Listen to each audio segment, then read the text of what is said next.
It's time for everyone's favorite game show, Terror is Reality! Well, it's everyone's except for former motocross star Chuck Green. For him, it's simply a means to an end. A way of helping to pay for the medicine to keep his sick little girl from becoming an undead monster. Wow, Yellow's now leading the pack! Hey there everyone, this is Ray Carcelo from Classic Game Room, and today we are looking at Dead Rising 2 for the PS3 from Capcom. Since the incident at Willamette, zombie outbreaks have become the newest form of terrorism, replacing dirty bombs and AK-47s. The most recent outbreak occurred in Las Vegas, where Chuck and his family lived. His wife fell victim to the outbreak and bit their daughter Katie, and now Chuck must give her daily doses of Zombrex to keep her from joining the ranks of the undead.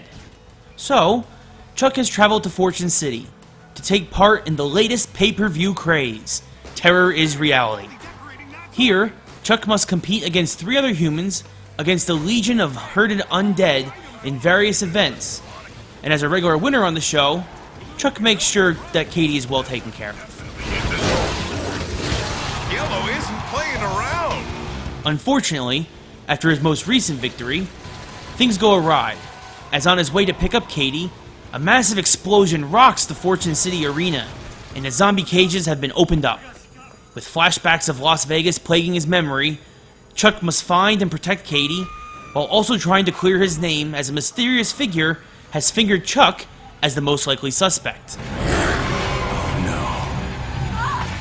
Although we may have a new hero in a new city, Dead Rising 2 is the same zombie-bashing fun that we came to expect from the first Dead Rising, with just a handful of new twists. There are 3 main differences between Dead Rising 1 and 2. The first of which being the inclusion of a multiplayer to add to the already great replay value of this franchise. Aside from the multiple endings to bring you back like in the original Dead Rising, there is now a co-op mode that allows players online to join up with you as a Chuck clone and wreak havoc on the wasteland that is now Fortune City.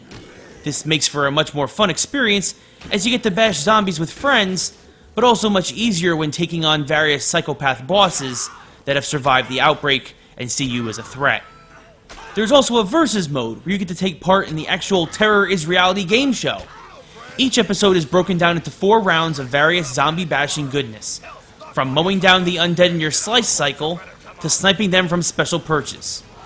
The combatant that racks up the most undead points at the end of the 4 rounds is declared the winner. And the best part about the money you earn in Terror is Reality? You can instantly transfer it to any story mode save file you've already created. That Zombrex won't break the bank now, that's for sure. The other 2 differences come with the gameplay. The first being the awesome feature of being able to use Chuck's engineering skills to combine various items and tools you'll find around Fortune City into unstoppable weapons of doom for the undead. From nail-laden baseball bats to shotgun pitchforks, as the motto of the game states, creativity kills.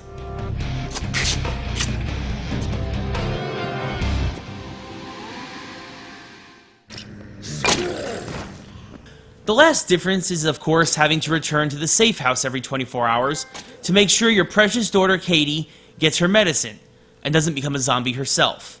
This extra emphasis on the game's time only adds pressure to the already difficult task you have of, well, you know, stopping a horde of flesh-eating zombies. This is also my least favorite part of the game. Much like the first Dead Rising, the aspect of having to constantly race against the clock adds an unnecessary level of difficulty to the game and makes it far less enjoyable in my book. All I want to do is kill zombies and save a few pretty girls. I don't need my digital wristwatch going off every 10 minutes of real time because some other schmuck doesn't know how to fend off the horde.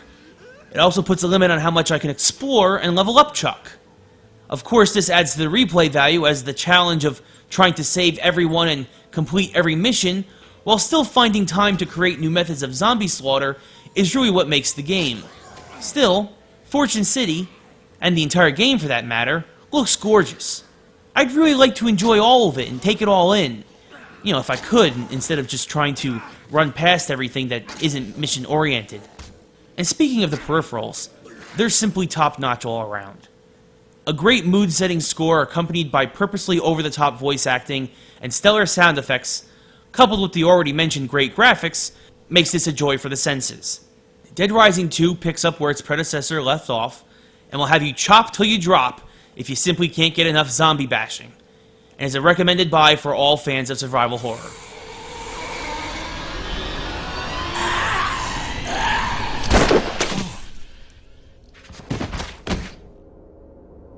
You need to pay attention out here, buddy.